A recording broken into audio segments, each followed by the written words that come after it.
माजी गृहराज्यमंत्री व सांगली जिल्हा काँग्रेस कमिटीचे निरीक्षक रमेश बागवे यांच्या हस्ते पदवीधर व शिक्षक मतदान नोंदणीस प्रारंभ करण्यात आला। यावेळी जिल्हा काँग्रेस कमिटीचे अध्यक्ष माजी आमदार विक्रम सावंत, डॉक्टर जितेश भैया कदम, प्रवक्ते संतोष पाटील, निरीक्षक अमर खानापुरे, सिकंदर जमादार सर, संभाजी पाटील, शिवाजी मोहिते, सुभाष तात्या खोत, देशभूषण पाटील, राजेश नाईक, मयूरशेठ पाटील, प्रमोद सूर्यवंशी, शेवंतताई वाघमारे, वर्षाताई निंबाळकर, बाबासाहेब कोडक यांच्या हस्ते पदवीधर नोंदणीस प्रारंभ करण्यात आला। यावेळी बागवे म्हणाले की भविष्यात जिल्ह्यात स्थानिक स्वराज्य संस्थेच्या निवडणूक काँग्रेस पक्षाने एकजूट करून काँग्रेसचा झेंडा फडकवावा व प्रवक्ते संतोष पाटील यांचे बेरोजगार व पदवीधर मतदारसंघातील नवीन मतदार नोंदणीसाठी करीत असलेले काम कौतुकास्पद आहे।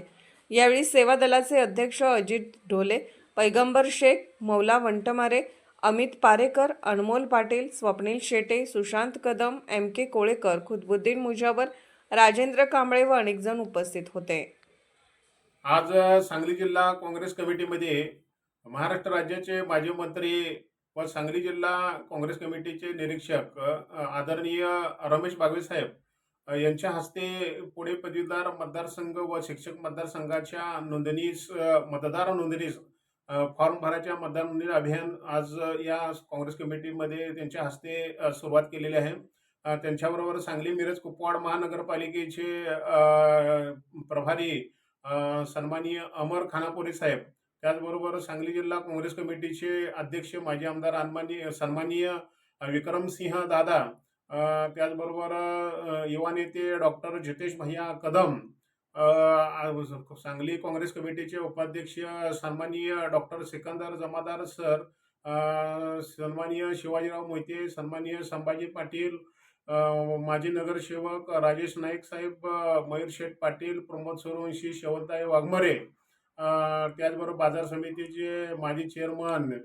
सन्माननीय सुभाष तात्या खोत यांच्या शुभ हस्ते आज पदवीधर मतदारसंघ व शिक्षक मतदारसंघाच्या नोंदणीचा शुभारंभ झालेला आहे। या माध्यमाद्वारे तमाम सांगलीकरांना व पश्चिम महाराष्ट्रातील सर्व पदवीधर व शिक्षक लोकांना माझी विनंती आहे की आपण दिनांक 6 नोव्हेंबर ही लास्ट तारीख आहे, त्याच्या आधी आपण आपले मतदार नोंदणी फॉर्म भरावेत। ऑनलाईन भरले तर चालतील किंवा ऑफलाईन भरले तर चालतील। ऑफलाईन जर भरायचे असेल तर त्याच्याबरोबर आपल्याला आधार कार्ड,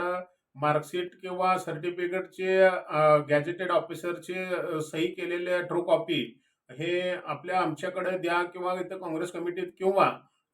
पुरवठा शाखा जिल्हाधिकारी कार्यालयात या ठिकाणी 6 तारखेच्या आत देऊन जे पदवीधर